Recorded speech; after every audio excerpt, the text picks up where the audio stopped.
अरे रुक जाओ। हाँ तुम आगे मत बढ़ो। अगर तुमने ये कहानी पूरी सुन ली तो तुम्हारे हर दुख, हर परेशानी धीरे धीरे खत्म होने लगेंगे। क्योंकि ये कोई साधारण कहानी नहीं है, ये है भगवान जगन्नाथ की अद्भुत और सच्ची कथा। बहुत समय पहले पुरी में एक महान राजा रहते थे, इंद्रद्युम्न। उनकी एक ही इच्छा थी, भगवान को अपनी आंखों से देखना। उन्होंने सालों तक तपस्या की, दिन रात भक्ति की, और एक दिन भगवान उनकी भक्ति से प्रसन्न हो गए। उन्होंने राजा को सपने में दर्शन दिए। हे राजा, मैं समुद्र के किनारे एक दिव्य लकड़ी के रूप में प्रकट होऊंगा। तुम उस लकड़ी से मेरी मूर्ति बनवाना। सुबह होते ही राजा दौड़ पड़े।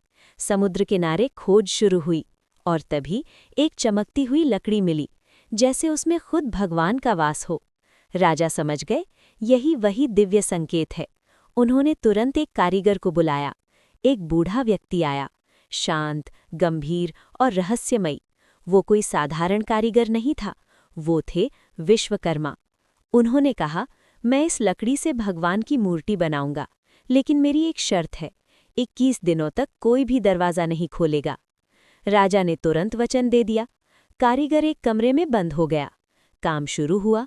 दिन बीतते गए, 10 दिन, 15 दिन, 18 दिन, लेकिन अंदर से कोई आवाज़ नहीं आ रही थी। रानी घबरा गई। राजा जी, दरवाज़ा खोलिए, कुछ गड़बड़ है। राजा असमंजस में थे, एक तरफ वचन, दूसरी तरफ डर। आखिरकार उन्होंने दरवाज़ा खोल दिया।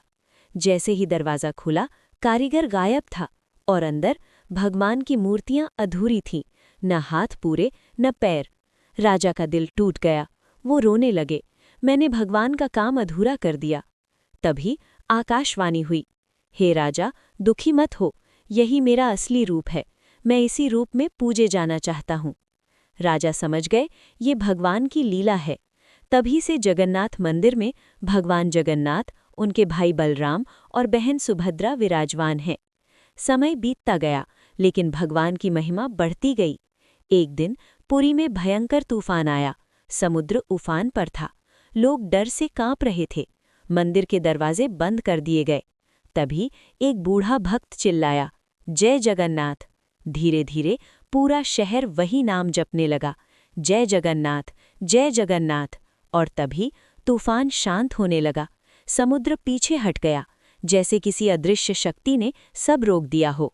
लोग समझ गए, ये कोई साधारण चमत्कार नहीं था, ये बाबा जगन्नाथ की कृपा थी। आज भी जब रथ यात्रा निकलती है तो लाखों लोग एक साथ पुकारते हैं, जय जगन्नाथ। कहते हैं उस दिन भगवान खुद अपने भक्तों के बीच आते हैं। तो याद रखना, भगवान को देखने के लिए आंखों की नहीं, सच्चे दिल की जरूरत होती है। अगर तुमने सच्चे मन से बाबा जगन्नाथ को पुकारा तो तुम्हारे जीवन के दुख धीरे धीरे खत्म होने लगेंगे। बस एक बार दिल से बोलो, जय जगन्नाथ।